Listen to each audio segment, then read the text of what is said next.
নীল পুজোর দিন ভুলেও করবেন না এই কাজগুলি, নতুবা মহাদেব রুষ্ট হতে পারেন এবং আপনার পরিবারে নেমে আসতে পারে চরম বিপদ। নমস্কার বন্ধুরা, আমি সুমিতা। আমার চ্যানেলে আপনাদের সকলকে অনেক অনেক স্বাগত। আশা করছি আপনারা সকলেই খুব ভালো আছেন এবং ঈশ্বরের কৃপায় সুস্থ আছেন। সামনেই আসতে চলেছে নীল পুজো বা নীল ষষ্ঠী। প্রায় প্রতি বাড়ির মহিলারাই সন্তানের মঙ্গল কামনায় এই ব্রত পালন করেন।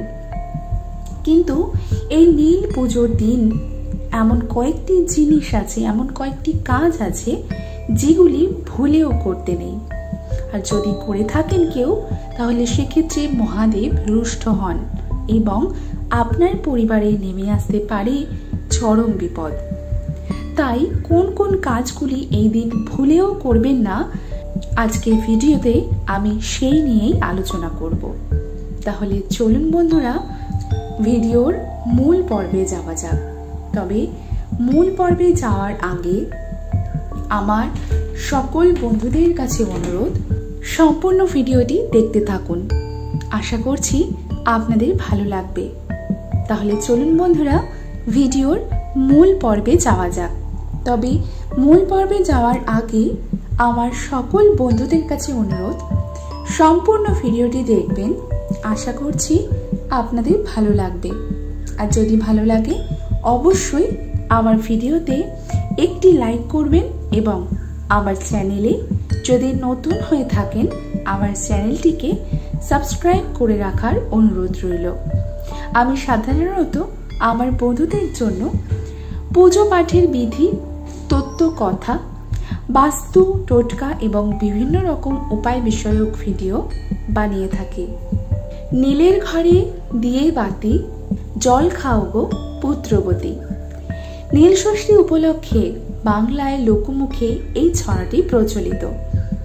ছড়ায় শুধু পুত্রের উল্লেখ করা হলেও পুত্র কন্যা সকলের জন্যই নীল ষষ্ঠীর উপবাস রাখেন বাংলার মায়েরা।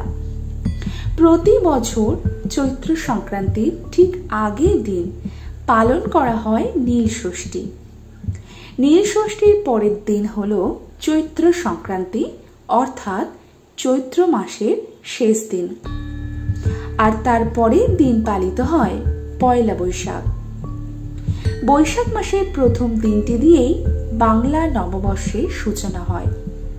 সন্তানের সুখ, সুস্বাস্থ্য, সৌভাগ্য ও দীর্ঘায়ু কামনা করতে এই ব্রত পালন করে থাকেন বাংলার মায়েরা।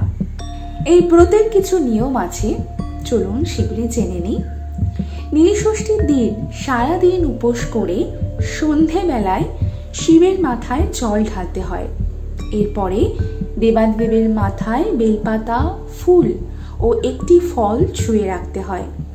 এরপর অপরাজিতার মালা পরিয়ে সন্তানের নামে একটি ঘিয়ের প্রদীপ অথবা মোমবাতি জ্বালিয়ে প্রার্থনা করতে হয়। এই দিন নির্জলা উপোস থাকতে হয়। যদিও সবার পক্ষে নির্জলা উপোস থাকা সম্ভব হয় না অনেকের শারীরিক অবস্থার জন্য, তাই সেক্ষেত্রে আপনারা কিভাবে উপোস করবেন তার একটি ভিডিও আমার চ্যানেলে রয়েছে, আপনারা চাইলে সেটি দেখে নিতে পারেন। এবং উপোস ভাঙার পর এই দিন ফল, সাবু ইত্যাদি ছাড়াও ময়দার তৈরি খাবার আপনারা খেতে পারেন এবং খাবারে অবশ্যই সন্দক লবণ দিয়ে খাবেন। মনে করা হয় ব্রতের দিন উপোস করে নিষ্ঠা করে কিছু মানলে ভক্তের মনোবাঞ্ছা পূরণ করেন দেবাদিদেব। নীল ষষ্ঠীতে মূলত সন্তানের কামনায় উপবাস করে থাকেন সন্তানের মায়েরা।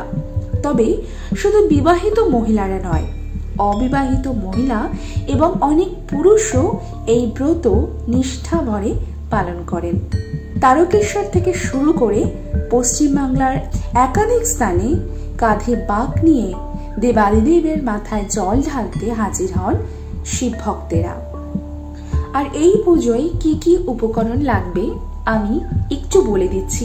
তার একটি ডিটেলস ভিডিও আমার চ্যানেলে রয়েছে, আপনারা চাইলে দেখে নিতে পারেন এবং নীলষষ্ঠী পুজো আপনারা বাড়িতেই কিভাবে করবেন তারও একটি ভিডিও আমার চ্যানেলে রয়েছে, আপনারা চাইলে সেটিও দেখে নিতে পারেন।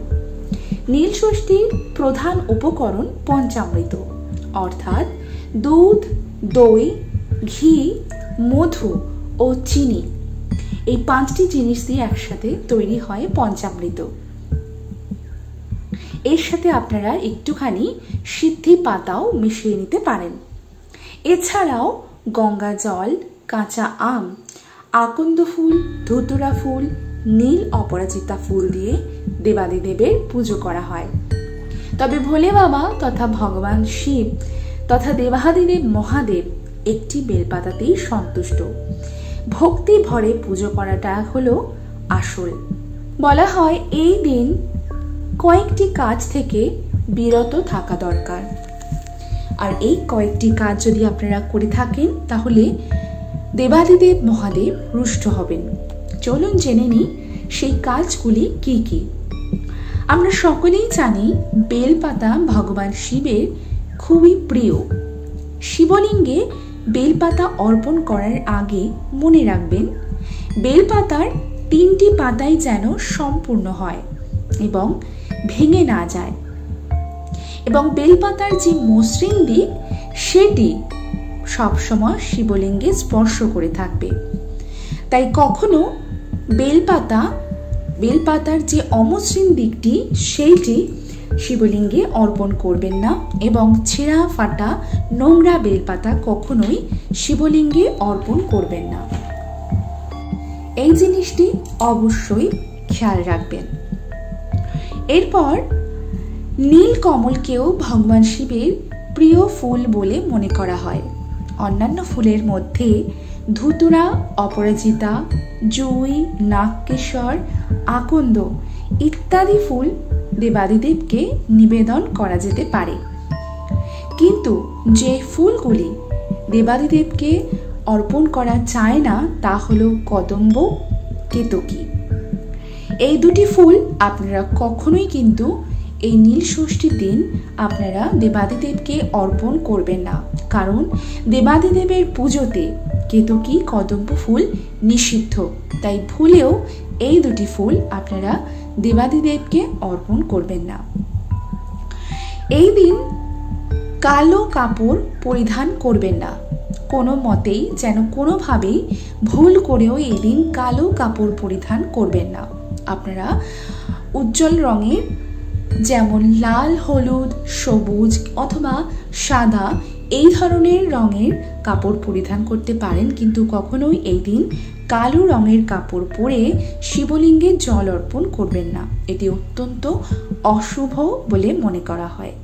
দেবাদিদেবের পুজোয় শুধুমাত্র অক্ষত ফল নিবেদন করা হয়, কিন্তু ভুলেও দেবাদিদেবকে ভাঙা চাল নিবেদন করবেন না। দেবাদিদেবকে আপনারা আতপ চাল যদি অর্পণ করেন সেক্ষেত্রে খেয়াল রাখবেন আতপ চালটি যেন অক্ষত হয়, ভাঙা আতপ চাল না হয়। ভাঙা অর্থাৎ অসম্পূর্ণ, তাই কোনো কিছুই অসম্পূর্ণ ভগবানকে উৎসর্গ করা উচিত নয়। তাই আপনারা যখন চাল নিবেদন করবেন দেবাদিদেবকে তখন এই জিনিসটি খেয়াল রাখবেন যেন সেই চাল অক্ষত হয়, ভাঙা যেন না হয়। এরপরে যে জিনিসটির কথা আমি বলবো সেটা হলো শঙ্খ। শিব পুজোয় শঙ্খ ব্যবহার করা হয় না। বাদ্যযন্ত্র হিসেবে শাঁখ বাজানো যায়, তবে পুজোর ক্ষেত্রে দক্ষিণাবর্ত শঙ্খ ব্যবহার করা হয় না। আপনারা কিন্তু ভুলেও জলশঙ্খ থেকে শিবলিঙ্গে অভিষেক করাবেন না, এটি কিন্তু অত্যন্ত অশুভ। দেবাদিদেবের পুজোয় শঙ্খের ব্যবহার নিষিদ্ধ। এরপরে যে জিনিসটির কথা আমি বলবো সেটি হলো ভগবান শিবের প্রতিমায় যখন আপনারা পুজো করছেন যে অক্ষত ফল আপনারা দেবাদিদেবকে অর্পণ করেন সেই অক্ষত ফলের মধ্যে গোটা নারকেল আপনারা অর্পণ করতে পারেন, কিন্তু কখনোই নারকেলের জল দেবাদিদেবকে অর্পণ করবেন না। এটি অত্যন্ত অশুভ বলে মনে করা হয়। এবং এই দিন অর্থাৎ নীল পুজোর দিন যারা উপবাস করবেন এবং উপবাসের পরেও আপনারা কিন্তু এই দিন কোনো রকম অন্ন গ্রহণ করবেন না। আপনারা এই দিন ফল শামুক খেয়ে থাকতে পারেন এবং তাছাড়াও আপনারা ময়দার তৈরি জিনিস খেতে পারেন। এই দিন বাড়ি ঘর অত্যন্ত পরিষ্কার রাখবেন এবং সন্ধেবেলা অবশ্যই আপনার সন্তানের উদ্দেশ্যে নীলের বাতি দেবেন। সেটি ঘিয়ের প্রদীপ হতে পারে অথবা মোমবাতিও হতে পারে। আপনার যে কটি সন্তান প্রত্যেক সন্তানের উদ্দেশ্যে একটি করে বাতি জ্বালাবেন। তাহলে বন্ধুরা, আশা করছি আজকের আমার ভিডিওটি আপনাদের ভালো লেগেছে এবং একটু হলেও আপনাদের উপকারে আসবে। আর আমার ভিডিও যদি আপনাদের ভালো লাগে তাহলে অবশ্যই আমার ভিডিওতে একটি লাইক করবেন। আমার চ্যানেলে যদি নতুন হয়ে থাকেন আমার চ্যানেলটিকে সাবস্ক্রাইব করে রাখার অনুরোধ রইল এবং ভিডিওটি বেশি বেশি করে শেয়ার করে দেবেন যাতে আপনার সাথে সাথে আপনার আত্মীয় পরিজন বন্ধু বান্ধব সকলে এই ভিডিওটি পেয়ে উপকৃত হয়। তাহলে আজকের ভিডিওটি আমি এখানেই শেষ করছি। আবারও দেখা হবে আপনাদের সঙ্গে নতুন কোনো একটা ভিডিও নিয়ে খুব শিগগিরই। ততক্ষণের জন্য আপনারা সকলে খুব ভালো থাকবেন এবং সুস্থ থাকবেন।